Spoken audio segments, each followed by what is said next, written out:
Chicago, 2011. A cop is murdered. Police and prosecutors swear they have the trigger man. He swears he didn't do it. How far will each side go to prove they're right? Like it's just one bombshell after another, where you're like, what? The story of a PlayStation, a brain-eating amoeba, and the relentless pursuit of justice.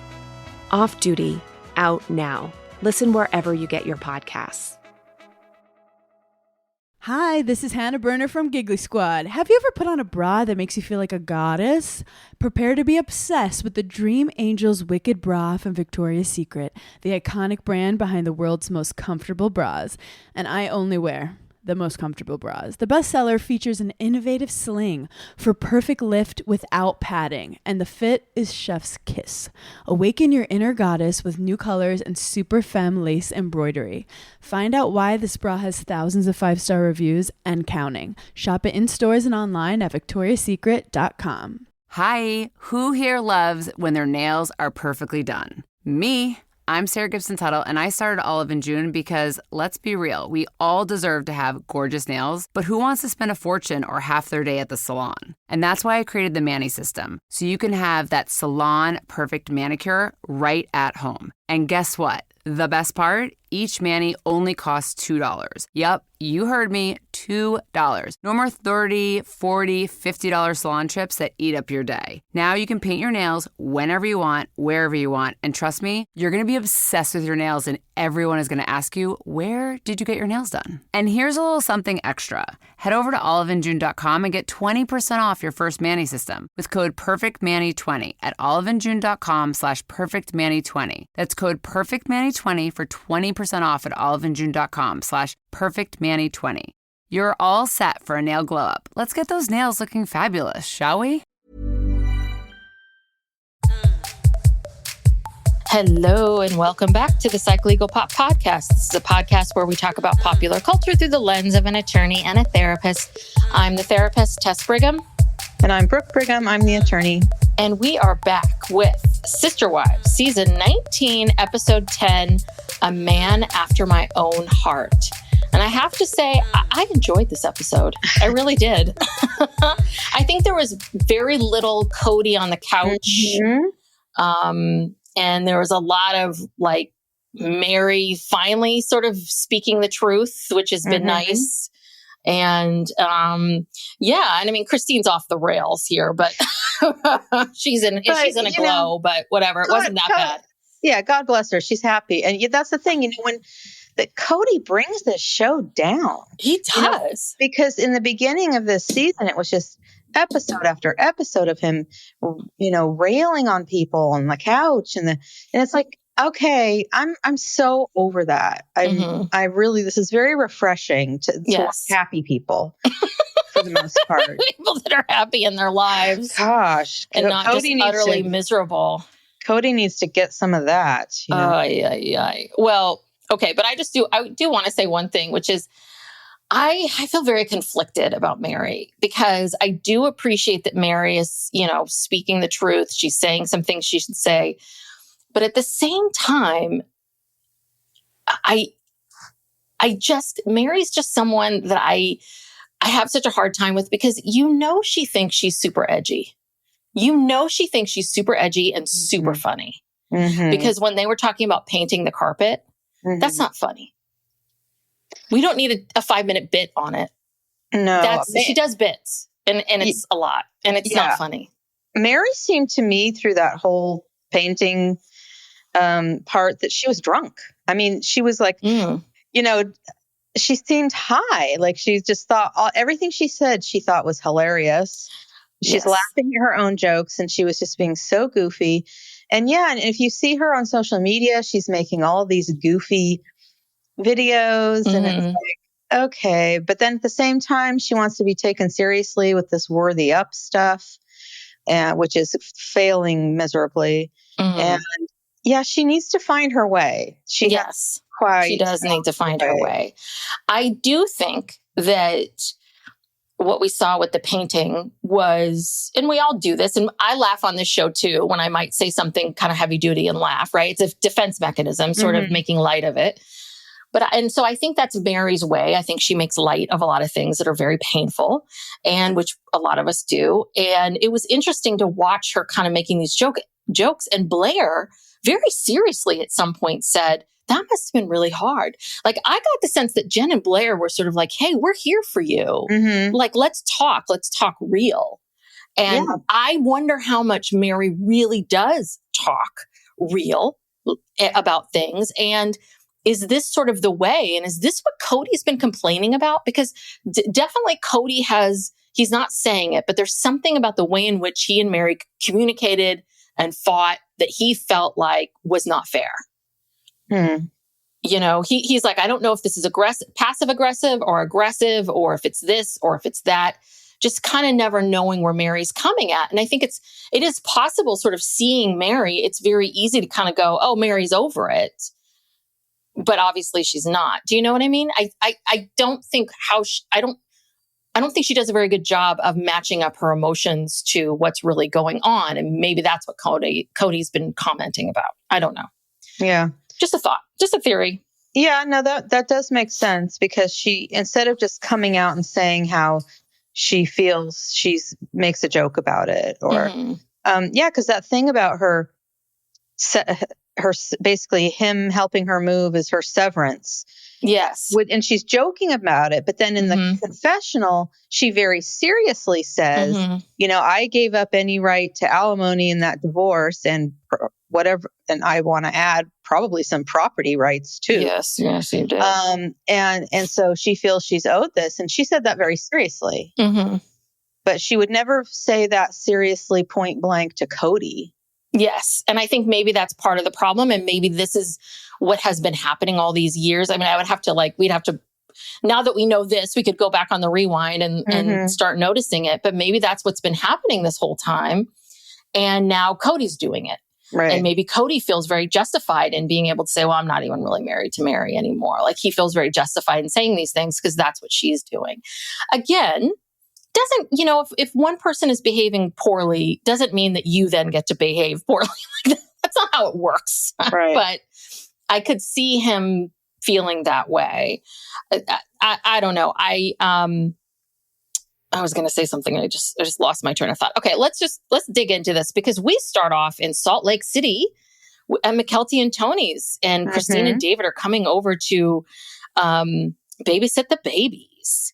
And yes, they're going on a date. Yes. Tony. Yes. And boy, David got a little shady there. He's like, oh, they cleaned up. Their house must be a goddamn mess. If these two were like, oh God, thank God they cleaned up. Yeah. I mean, I don't blame them. They have 3 little kids. I find it hard to, I don't know how they function, but yeah. But then we go through Christine's time frame. She's like, well, we started talking 5 months ago. We went on our first date 3 months ago. We started talking about living together 2 months ago. 5 weeks ago, we started talking about getting married. And, we're just moving along and I'm fine with this. And this is good. Okay, well, Christine. I heard, we're back to the timeline again, and it never matches. It never matches.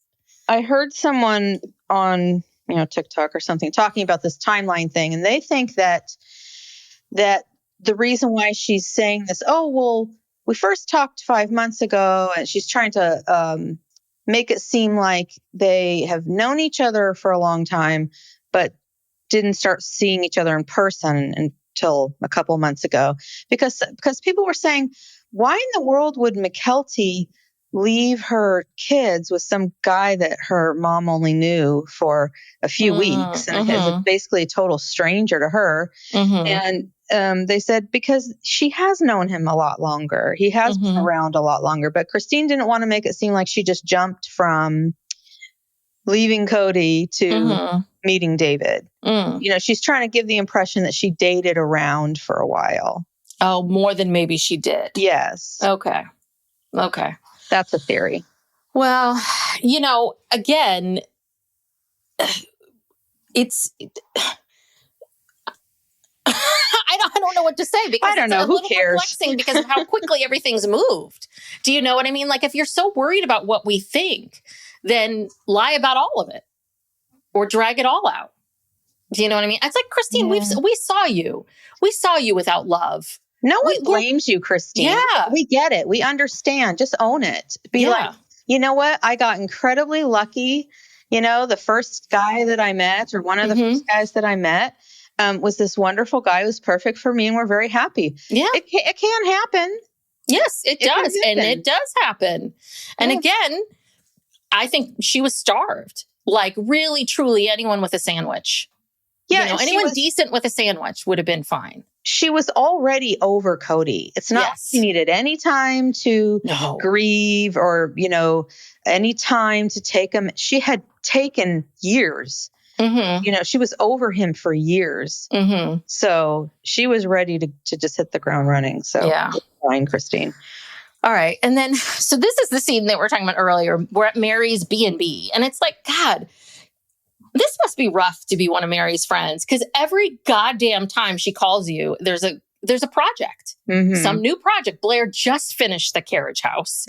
He doesn't even get a weekend to himself, and already we're painting. Well, what is this room they're painting? It looked like a little attic room, or it's this up some stairs, and this. What is it? I think they just needed something for them to do while they were talking, and so they put them in this closet room or something, whatever, a storage room or something, and they just started painting. They clearly didn't care about the quality of their paint job. They're just sort of slapping paint up haphazardly, you know. Well, I'm sorry, but this is Meri, who needed a 17-bedroom home for her and her one child that was leaving for college. Do you really think she's going to settle to be in this little teeny tiny room up in the attic that can barely fit like a single bed?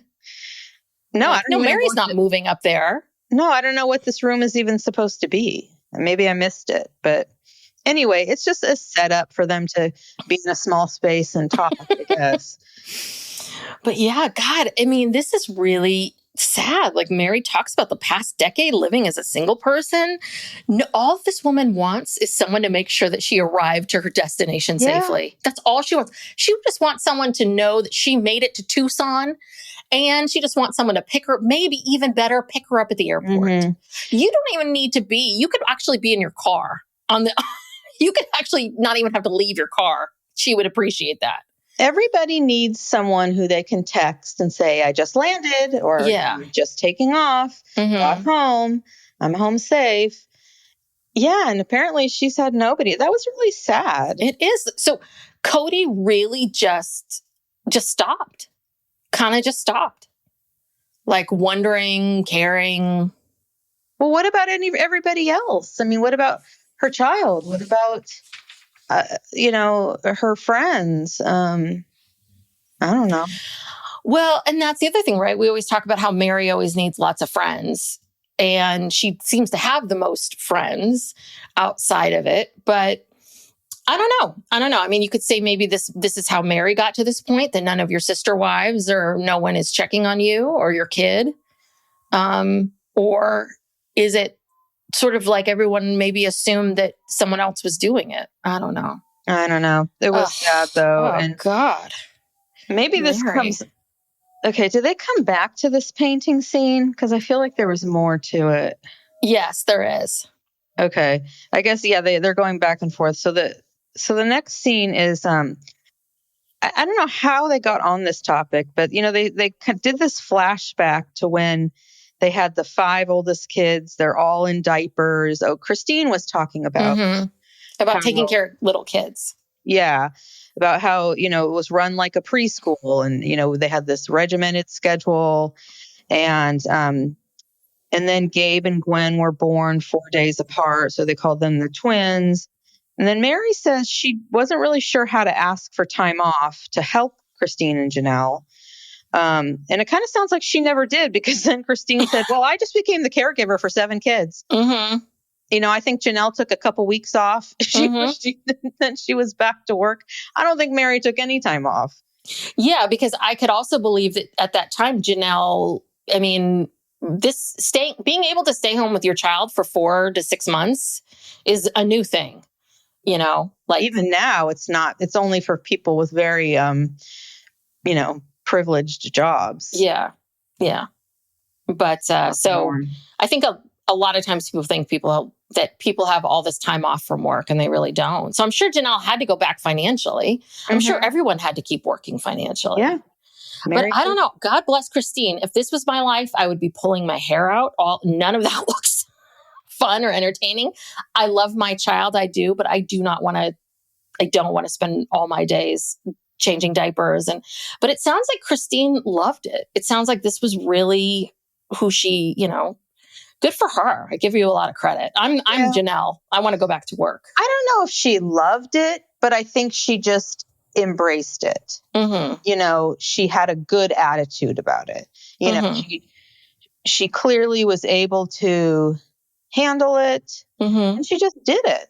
I mean, I'm sure at the end of every day she was beyond threadbare, Yeah, I'm sure she was. She just did what she had to do. That's why everyone appreciates her. Everyone except, Kody. Who. And then we see this so Christine and David bought a new house, a new build. Now, is this house in Lehigh? I'm so confused. And I thought Lehigh, how far is Lehigh? I thought I saw a scene of her and Ysabel, and I thought the Chiron said Lehigh when they went to go see the new house. Oh, I thought it was just like Salt Lake, like a suburb of Salt Lake. I mean, Lehigh is, I believe, a suburb. I think this new build is in Lehigh. This is my theory, but I could be wrong. And I really want to know how much that house is. Well, I'm sure someone somewhere put it. Yes, one of these Sister Wives shows, someone's figured it out. If anybody knows the details, let us know. Yeah, David's already picking out hot tubs. Yeah, he's going to do the backyard. And this is where Christine says, and we know Kody never finishes a project. He barely ever starts a project. And, Christine said Kody would always talk about what he was going to do, and he never did it, never fixed up her backyard. And David walks the walk. Yeah, he does. He says he's going to do something, and he does it. He knows how to build things and make things. So if he says there's a hot tub, there is a hot tub. Yes. A hot tub is coming. Yes. But these two, they're babysitting and they can barely keep their hands off each other. Their legs are intertwined. I'm like, geez, not in front of Avalon. God, people, can you calm it down? Wait for the parents to come home. They're in love. I know. They're in love. I know. All right. So now we're back to painting. What? Oh, we're back to the painting. Back to Parowan. Yes. And so this was weird. So Jen asks Meri about her furniture. Why is Meri's furniture so important to everybody? And she's like, she's asking about getting rid of the furniture and how Kody feels about it. And Meri's like, well, doesn't matter. Doesn't matter what he thinks. We're divorced. What does it matter? And then she finally says he has wanted this to be done for so long. It's like, wow. Wow. Well, and then Meri says that she's not ready to date yet. She's only been single for 1 month. And then Jen just looks at her and says, or 10 years. That's exactly what I was thinking in my head. Yeah, 1 month. And last week at the engagement party, Christine was trying to tell Meri, oh, it's better on the other side. It's so much better. And Mary's like, well, yeah, I don't know. It's still fresh. I'm not there yet. See, that makes me think that these things were filmed out of order. I'm wondering if this painting scene was filmed before all of that other stuff. It could have been, but I don't care if it's 1 month, 2 months, 3 months, 3 years. He broke up with you 10 years ago. You just would leave. Well, yeah. And I mean, and that's the thing, right? How much of this is because Meri she spells it out. She spells exactly what everyone's been saying this whole time, which is he has been pushing you and pushing you and pushing you away, hoping that you will say goodbye so that he's like, see, I tried and she left me and I'm not the bad guy. And it's almost a little bit like she decided, okay, I'm going to play chicken with him. Let me see what I can do. Let me see how long I can hold on. And there is a point at which I don't know, Meri. I mean, should you take some level of accountability for the fact that you did. I don't know. I'm not, listen, I am not saying that is what is true. I am just trying to wrap my brain around this thought process of, it sounds like you knew, you have suspected, you've been feeling this for a long time. And I understand you were told something else, but at the same time, the actions weren't matching the words. So at what point is that on you? Yeah, well, that's the $1 million question, because she does say that when they moved to Flagstaff, he promised her this new start, and that they went out on their anniversary and they cheers to a new beginning, and then he would stay away from her, and it was confusing to her. But still, that was 4 or 5 years ago. At this point, I'm not quite sure how long ago, but yeah, look, if he's got this string of broken promises, at what point is it on you to be like, okay, I'm not going to fall for this again. He's not really going to do it. Yeah. But Kody pulled the ultimate fuckboy move, which is, I want you to go to Flagstaff. So I'm going to, tell you this whole thing. Let's go to the Grand Canyon, love bombing. Let's go to the Grand Canyon. Let's champagne. Let's toast this new beginning. And then he ghosts her. And then, he pulls every last like crappy boy thing, like breadcrumbing her and kind of keeping her on the line and keeping her around. And then the other thing too was that he thought that there was this list of things apparently that Meri was supposed to be doing and working on that Kody wanted her to work on. They talk about this later. Well, first he says that he tried to work things out with her. He was over the catfishing thing, but that they were just like an estranged couple for 8 years. They didn't sleep in the same bed. Kody told her 2 years later that he was done. And Blair says, yeah, that's called leading you on. And then I think she talks about the list. Kody gave her a list. Yes, list. She completed the list, but he was still, not satisfied. And then that she realized. So it sounds to me like over these years, Kody was doing a lot of manipulation. Oh, yeah. To get her to stay, because he wanted her to keep contributing to the family. So that was my question. What was on this list? I would pay so much money to see that list. Because do you think it was things like learn to communicate better, to put $100,000 into a money market account under my name, 3, right? Like clean this, move my stuff over here, 4, right? Become the top of an MLM, and feed the money through. I don't know. I mean, what do you think was on this list of things that she was supposed to be doing? Just probably a bunch of random things just to keep her busy and keep her out of his hair. But it was like emotional things, or do you think it was more, why don't you more like tasks? Yeah. So the list is probably it's probably very, things that are impossible to quantify or impossible to complete. But anyway, then we go back to Christine and David's new house, and it is in Lehigh. I wrote down here Lehigh. So, and Christine comments that it's just 3 months after their first date and they're moving in. 3 months, 8 months, we don't really know. Not really sure. Mm-hmm. Anyway, Ysabel is there, and, this Ysabel stuff that's rough too. That's really rough to see. And I get where she's coming from. Yeah. So Christine says she's never lived with a man full time before and slept with him every night. She said Kody only came over every 3 to 4 days at night and would leave the next morning. And we saw that. We saw that at the 4 lives of Kody, the 4 lives of Kody Brown. We saw that he showed up after dark. Yeah. And Janelle dinner and slept there. Janelle said the same thing. He showed up very late, left first thing in the morning. Go back to Robyn's house. So they didn't really see him that much. And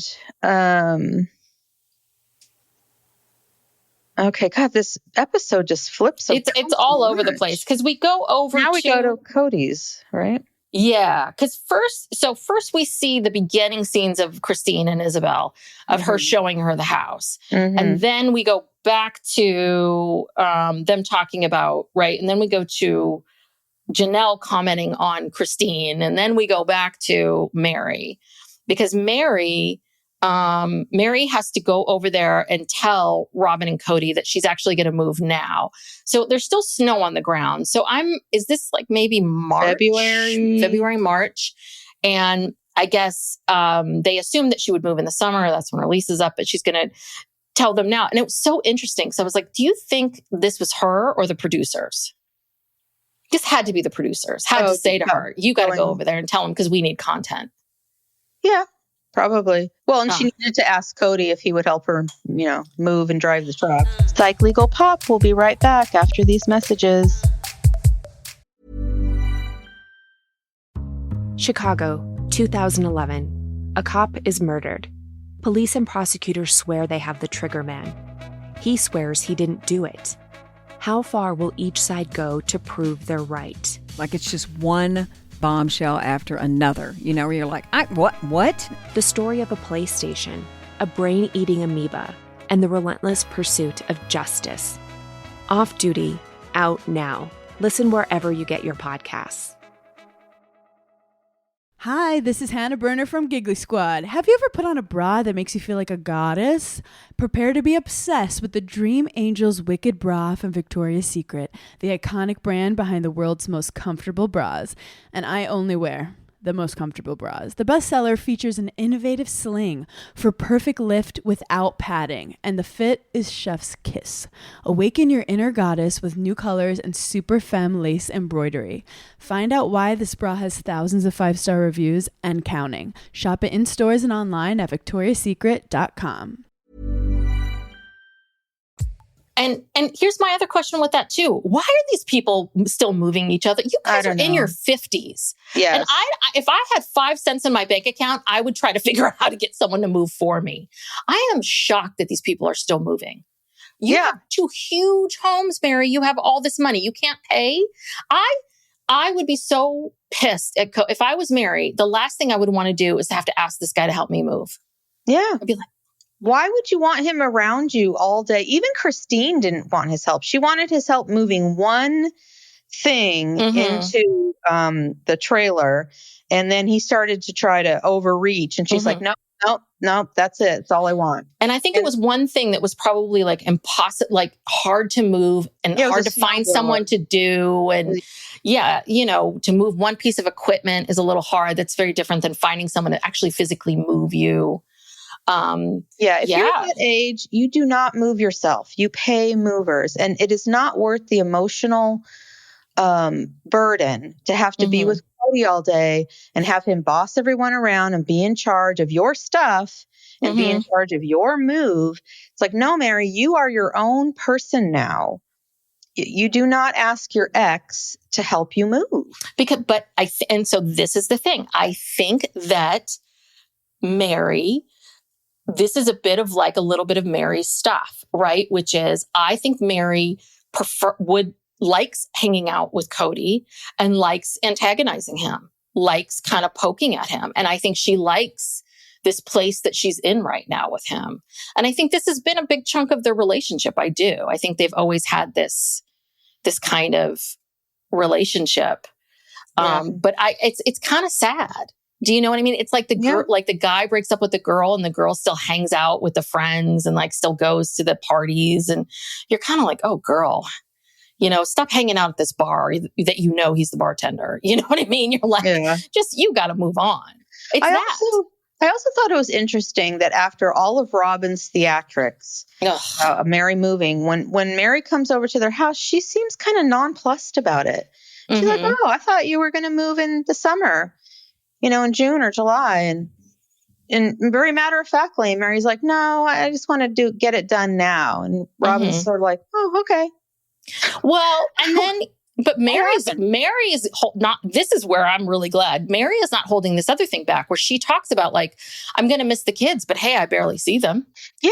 She said that, that it's like pulling teeth to get to see those kids. She's always texting Robyn, let's get together. Mm-hmm. No response. And so what I wonder is I wonder if Robyn goes to Kody and is like, Meri wants to come over to the house. Should we have her over? And then he says no. And that's why it never happens. But if you were so dedicated to your sister wives, Robyn, I would think that you could pretty easily just text Meri and say, hey, I'm going to grab the 2 youngest kids and let's go meet for something. Let's go to the movies. Let's do this. Let's do that. Yeah, no, Robyn really doesn't care. She doesn't really care if her kids see Meri or not. She pretends like her kids are just so attached to her, and they're really not. No. They weren't fazed by this. Like, Ariella was like, "Now, who are you again? You're moving. Where are you moving to? Where are you going? Oh, okay. And who are you? Which wife are you?" Yeah, no, the kids weren't crying and upset. They were just sort of like, "Oh, okay." Boy, that Saul is so... If I didn't know better, I would think he's malnourished. Do you know what I mean? He's so... Like... Yeah. I wonder sometimes if there's something... Yeah. Does he have a vitamin deficiency? Yes, thank you. That's what I'm wondering. Because they never get to go out of the house, apparently, ever. We've never seen them outside. No sun, except to shovel snow for 5 minutes. Until Ariella scratches her father's car. Yeah, then it's like, okay, back in the house. And all during COVID, they couldn't leave the house. They couldn't. That's probably how it started with poor Solomon. Probably still falling apart here. But, oh my God. But this is the other thing that made me laugh is, do you think, she says to Meri, Robyn says to Meri, well, are we going to talk about the M word? Should the kids go? Like they're worried about Ariella and Solomon hearing about moving. Is that really that big of a deal? How old are these children? Because I mean, again, this is a generational thing. I just have to laugh because it's like, our parents got divorced, remarried, all this kind of stuff. No one was wondering if they should be talking to us about moving. Like there was no trigger warnings for us. There was no thought process if we should hear something or not. There was even no consideration for our feelings, period. Yeah. Yeah. But I was just like, so in my mind, I thought, God, really? Like you can't mention moving in front of these kids?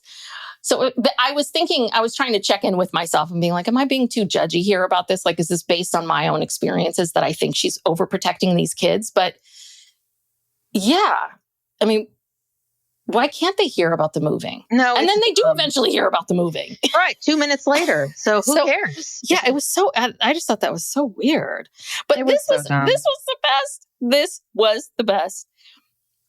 So she says, well, I'm going to move in a couple, she tells the kids, I'm going to move in a couple, she tells Kody and Robyn, she's going to move in a couple weeks. Kody says, why so early? That was the line of the episode. Why so early? And Meri, of course, is like, you got to be kidding me here because you've been pushing me away this whole time. And then for a decade. And then we hear from Kody and Kody says, my first reaction is good. This will be good for her. But I don't tell Meri what's in my heart. It's not safe. And Kody made another comment about this as well he said this before about Meri, about not, this is it. When Kody earlier on says it's good for Meri to move, but I don't tell her how I feel. And I'm like, do you think maybe this is part of the problem, Kody? Like, well, how does he feel? What is he holding back? Didn't he already tell us? I wish I'd never married her. I can't stand her. He's already told us. What is he holding back that's so unsafe? What the fuck are you talking about? Yeah. So you feel like you can't, your complaint, I think I wrote this down because I was getting all worked up over all of this. But you tell her that you don't feel like you can say certain things to her because you don't feel safe. But Anyway, I can't go down. I'm sorry. I'm just so frustrated. I can't try to understand Kody anymore. Let's move on. We can't. We can. Let's move on. And then this is when she asks about helping him load some things and driving a truck up to Utah. Yeah. And he's like, okay, sure. So, okay, Kody, what's the problem? Like, I think you're trying to make a problem where one doesn't exist. Kody wants to. He wants to go and show off, his manly moving skills. What else does he have to do? Well, you know what? Because he knows Meri is wanting him. I think he also likes the fact that I think he knows Meri wants him. And I do believe they had I think they did have a lot of sexual chemistry. Mm-hmm. And I think he knows she wants him. And I think, he's been with Robyn a bit of time now. I think he's kind of like, I'm going to make her jealous. And look at me. I'm going to get my special visor, my gloves and my visor. And I'm going to, do my hair so. And going to go to work. She's going to want me. Oh, yes. Boy. Can't wait to see that. Yeah, and this is where she says, she deserves this severance package because she failed to ask for alimony in the divorce, and she's put 30 years into this. So help me move, and we'll be even, I guess. Yeah, okay. And this is where he says he doesn't know if this is passive aggressive, but he has never known their entire marriage. And so this is my point from earlier, which is a little bit of like, but Kody, that's not entirely on Meri. Do you know what I mean? If you're saying that you have no idea what her intention of what she's been saying, and you don't know where this is coming from your entire marriage, at some point you have to take some ownership of the fact that you never asked, you never tried to figure out, you never tried to understand. Yeah, I don't know. I'm so over this. Anyway, Meri wants to be in control of limbo land. And then this is where Robyn goes in, where she understands how Meri feels. And you're like, how does she understand how Meri feels? I don't know. But and then Meri really, really digs in. She said he didn't have the courage or integrity to be honest with her. I was like, okay, good. Finally. Yes, Meri. This is worthying up, Meri. This is it. Put this in your pamphlet or on your website for worthy up. Okay. But then Kody blames it on Robyn. It says that it was Robyn who made him drag this out. He was doing it for her. And it's like, God, everyone is just, you people all need to just go your separate ways. This is so toxic. Yeah. So toxic. Yeah. Because the thing is that, again, Robyn was holding on because she had this fantasy.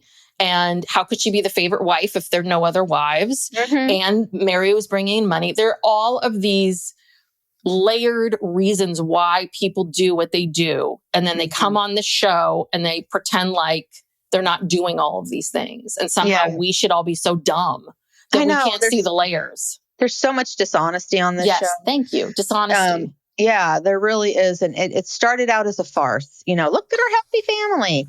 And it's just been, it's taken 12 years, 13 years just to start to chip away at some of this and actually have some people start opening up, like Janelle and Christine, and now Meri finally. Kody and Robyn are still hanging on to whatever, but even still, there's so much buried under there. Well, just layers and layers that we don't even know about. And they always talk about polygamy and how they have had to lie because, that we're persecuted and we're this and we're that. And so we can never live our truth. And I do think there is a layer of this where I think these people are very used to lying to people about what is, what's really going on and what's not going on. And I also have to say that there is, you have to ask yourself, like, do you want to be part of a religion where I guess, okay, you're teaching your kids and yourself how to lie all the time? Is that really freedom? Is that really religious freedom to pursue what you want to pursue? And also it's not just lying. It's also, what was I going to say? I lost my train of thought. It's also like they don't even, they're so out of touch with their feelings. They can't even be honest with each other, in their own personal dynamics. And just such a lack of communication, like this stuff with the finances, like everyone thinking Janelle's in charge of the finances and she's not. Mm-hmm. Everyone thinking this about Meri and it's not true. Everyone thinking this about Christine and it's not true. Mm-hmm. You know what I mean? It's just nobody knows each other. They had all this therapy with Nancy and all this, this team building stuff. None of it worked. Mm-hmm. None of it even cracked the surface. They don't know each other. They don't communicate with each other. Meri and Janelle are still so upset with each other from something that happened 30 some odd years ago, which we still don't fully understand. I think it was more than just, how we're going to arrange the kitchen. Yeah. Which is what they say. And, just the level of anger that goes back so many decades and they can't even talk about it. Yeah, no, you're right. For people that had like therapists on call for decades, which is such a luxury, they really are not in touch with anything. And I think if anyone looks at their life, right, the relationship that you had with your parents when you were young versus the relationship that you have now, you see all the growth, you see the maturity, you see your maturity, you see your parents' maturity, you see all of that.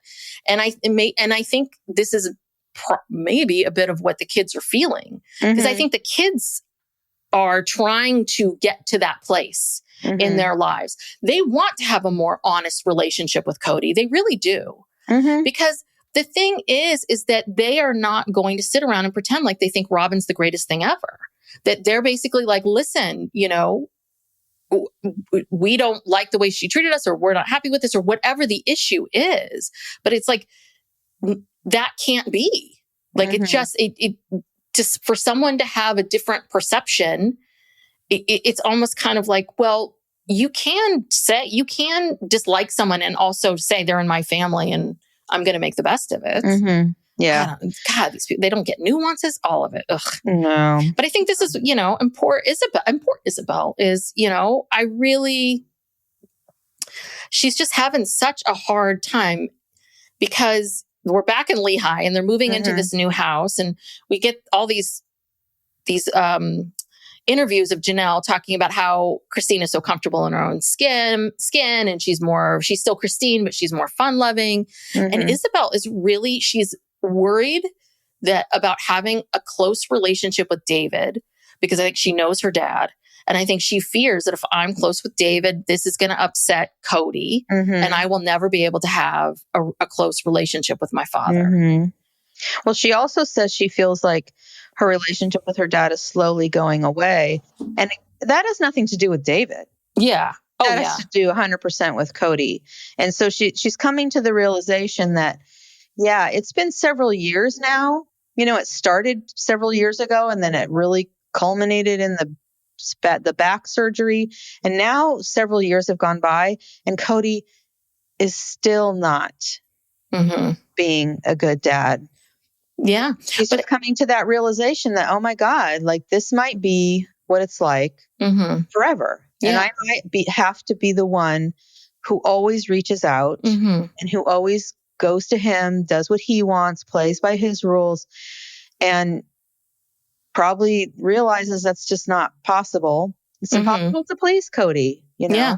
Damned if you do, damned if you don't. It was that, and also knowing her father and knowing because Ysabel likes David, and it sounds like she does want to have a good relationship with David. Why wouldn't you? And I think she also knows, like, if I'm close with David, then that means my father's going to be mad. And then again, another thing that Ysabel says is she sees how present David is in his children's lives and how amazing that would be. She's seeing a real, present, involved, loving father, and she's going, oh my God, I didn't have this. I don't have this. And I think that the fact that Kody's always had a lot of children has always been their excuse. I think a lot of times of like, well, your dad's spread so thin. And I think that I think a lot of them are seeing David going, you know what, this guy was spread really thin. And it was just him. And him alone. And he was working, because he's been working this whole time. Like, Kody's been able to have the luxury of, being on the show. But that, this guy, maybe he doesn't have as many children as Kody, but like he was just as busy as Kody. And here he is, and he has the ability to show up for all his kids. Yeah. And Ysabel is also seeing that, her sister Maddie is estranged from him. I don't know who else is estranged from him. Mm-hmm. Gabe. Yeah. I'm not quite sure what the status is with like Hunter. I think was and Logan. Garrison. I don't maybe know. we do see Garrison in this. Yeah. It was the first time we saw him in a bit. Yeah. So she's seeing it. She's seeing it playing out. She's like, well, he's lost relationships with these other, it's sort of like the writings on the wall. Yeah. And Ysabel's what, 20? 21 well, at this point. So she's the same age as Layla. So at this point in the thing, she might be like 20-ish. Yeah.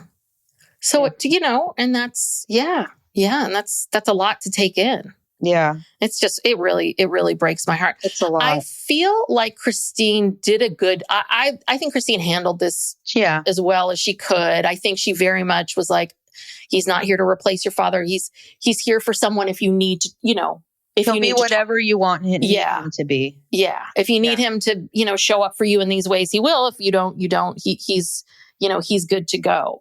And I think that, and I think that's also heartbreaking too, to realize like, oh, wow, this guy doesn't have an ego at all about any of this. Mm-hmm. Like he really would. He would not, that David would be okay if we were the best of friends or if we weren't, that he was going to be okay with me no matter what. And just knowing that that's not how it is with Kody. So, it's hard. It's really hard. It is hard. So now we're back at Kody and Robyn. Well, I think we already went through this. Debating if Meri should talk to the kids. Yeah, we already talked about this, basically. She's, Robyn's delaying. She's saying she doesn't want to see them sad. Well, guess what? They're not sad. They're fine. Yeah. Well, then does Kody then say, he says, this makes me sad because, like, when will his kids see Meri again? I'm like, now you care? Right. Now you fucking care? Now you're, what exactly. Kody, I guess if you really want them to see her, you can drive your ass over to Parowan and go visit her. Yeah, well, she's been living right there this whole time. You didn't care if they saw her, all these years that she lived down the road. Mm-hmm. So, and then we see she stands up, and so like I didn't watch the Robyn hug, but I watched the Kody hug. The Kody hug was like he barely touches her, and then he pats her on the back, and then kind of like moves away. Oh, God. Well, because Robyn is there. Because we see a scene from next week when he takes her up to Parowan. He's saying goodbye, and he's embracing her, holding on to her and crying. God, Kody. Like, what the... I'm exhausted. Do you think Kody was like, let's do it one more time, Meri, one more time. For all time's sake. Robyn's not here. She can't walk in on us. Do you feel that, Meri? I love you. And then poor Meri is like stuck in this for another 10 years. Right. She rides the hope of that for the next 10 years. Like, maybe that'll happen again.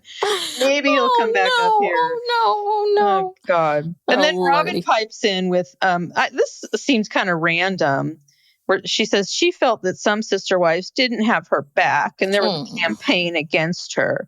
When? Not the way it was supposed to go. Yeah, I know. She's just lecturing us about polygamy, and I'm not happy about this, and I'm not happy about Lord. She's still wandering around, wondering what happened with the family. Yeah, what happened with the family? Oh, she feels like the idiot who was left behind. Mm-hmm. Yeah, we've established that you are an idiot. Yeah, that's what everyone thinks about you. Yeah, for staying with this guy. He's going to do this to you. The writing's on the wall at some point, like. You don't think he could just, because, men start to mellow as they age. Do you feel like maybe he might just mellow out and kind of be like, okay, well, because I don't think he wants to do plural marriage anymore. No. And he said he's not even part of that church anymore. So I don't think he wants another wife, but I think he's just going to get increasingly grumpier and and less enjoyable to live with. Mm-hmm. Because what is he going to do with himself? And he's losing children, losing relationships with children. Mm-hmm. He's this show's not going to last forever. I don't know. I mean, I just feel like he's just going to become insufferable, even more insufferable than he already is. Yeah.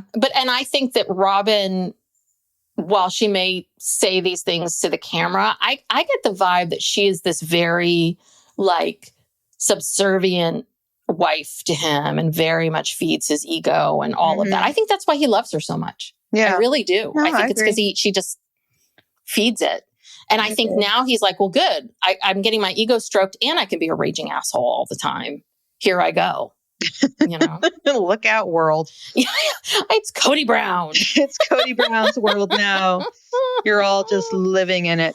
All right. Well, let's end on a happy note. We end on a high. Christine finally has her moment in the sun. Yes. One of many. So they're in the Razor. That's what those things are called. Okay. I just want to say something right here and right now. I never want to go on one of those up and down the hills of Moab because she was saying there's no protection. There's no, it was like that tram that we were in San Diego that was hauling it over the bridge. That little tour we went on. Over the Coronado Bridge. Yeah, there's no seatbelts. Yeah, the Coronado Bridge. Like there's no seatbelts. That's all exposed. I'm like, I'm just gonna look out at and hope I don't die. Hope I don't fly out of this thing and into the water, please. But that's what that seemed worse. And Truly was in the back. Yeah, I hope they have seatbelts in there. She said they did get strapped in, so they must have to be strapped in. But you could still flip that thing. Still flip it, and now you're. I guess it's safer if you're strapped in there. But they don't have helmets on. Yeah, you know. I was like, you didn't even make Truly wear a helmet. Her brain is still growing. Yeah, you know. I was just like, this does not look fun at all to me.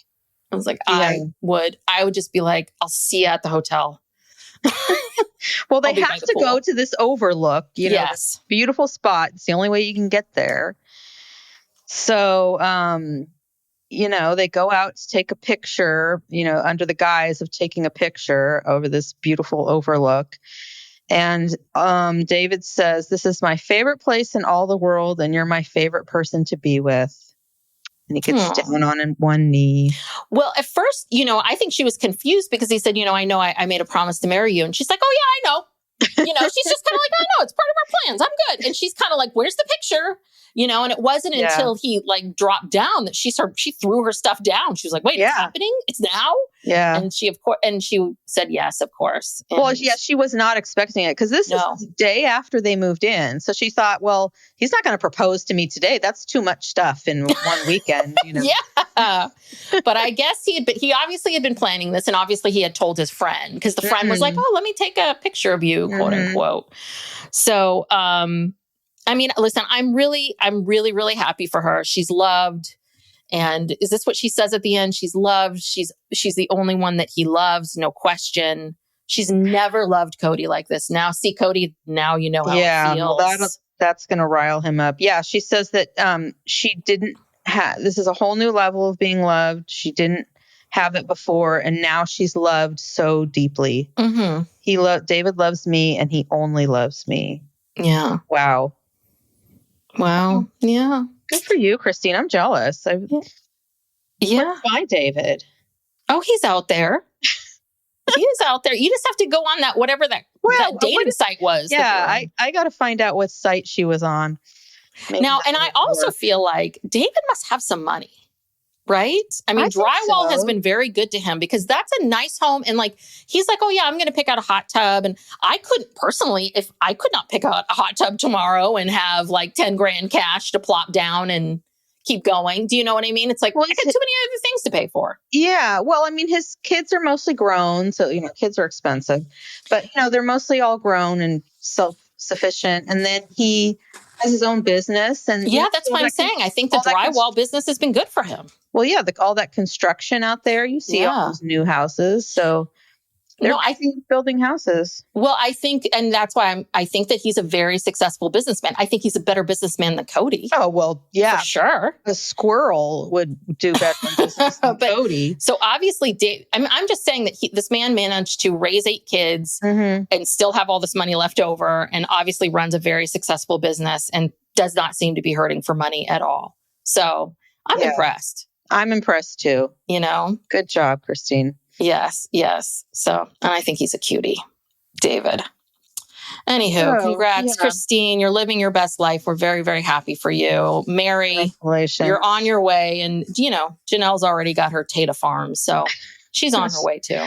Yes. Everybody's moved on. Onwards Literally. and upwards. Yes. Yeah. Yes. So next week, they show Kody, he says to Meri she's his favorite divorced wife while they're moving. Yeah, probably because she's flattering him and is nice to him. That's why he likes her right now. Because Christine is in love with someone else. And Janelle won't take me. And Janelle wants me to pay off the property. Yeah.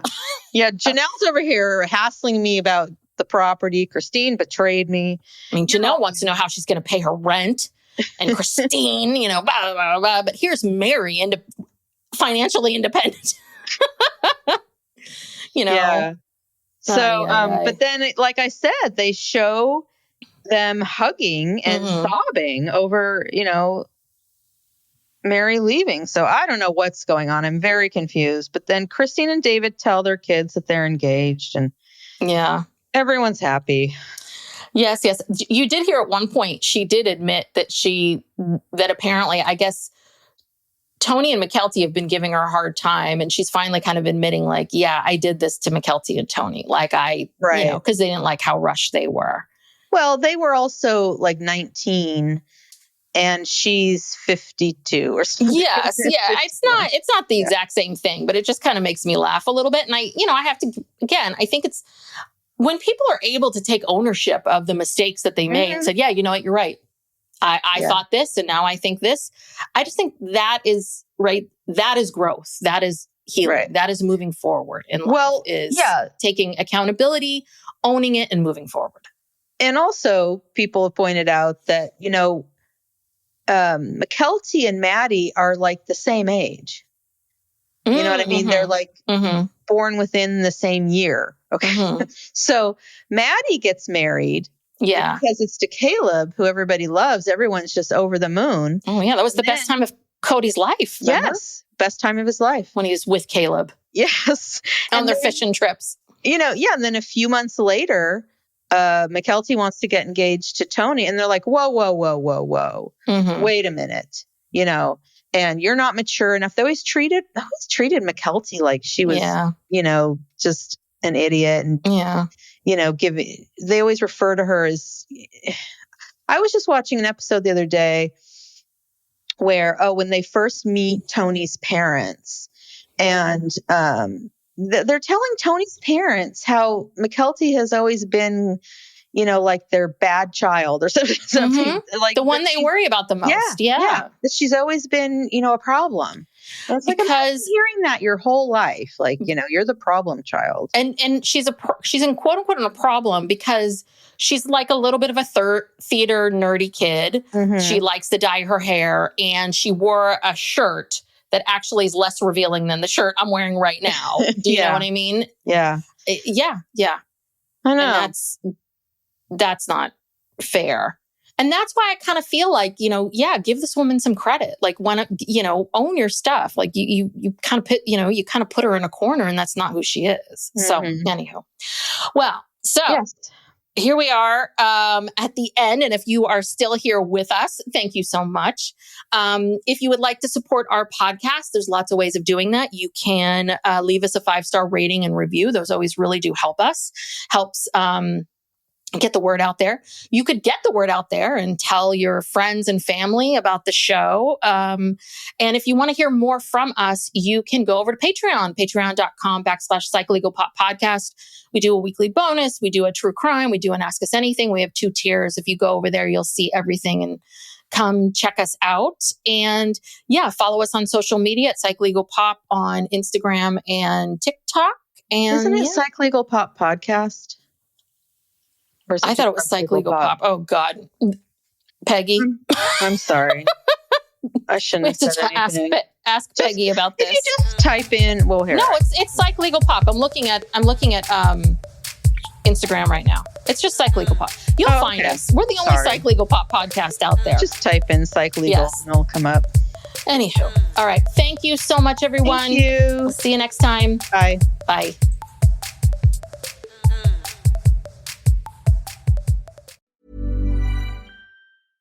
This message comes from Jackson. Taxes aren't something you can only think about once a year. With investments, planning for tax day is year-round. Fortunately, Jackson offers tax-efficient products. Visit jackson.com for more information on how our products can make your tax bill a little bit less painful. Jackson is short for Jackson Financial Incorporated, Jackson National Life Insurance Company, Lansing, Michigan, and Jackson National Life Insurance Company of New York, Purchase, New York. Hi, this is Hannah Berner from Giggly Squad. Have you ever put on a bra that makes you feel like a goddess? Prepare to be obsessed with the Dream Angels Wicked Bra from Victoria's Secret, the iconic brand behind the world's most comfortable bras. And I only wear the most comfortable bras. The bestseller features an innovative sling for perfect lift without padding, and the fit is chef's kiss. Awaken your inner goddess with new colors and super femme lace embroidery.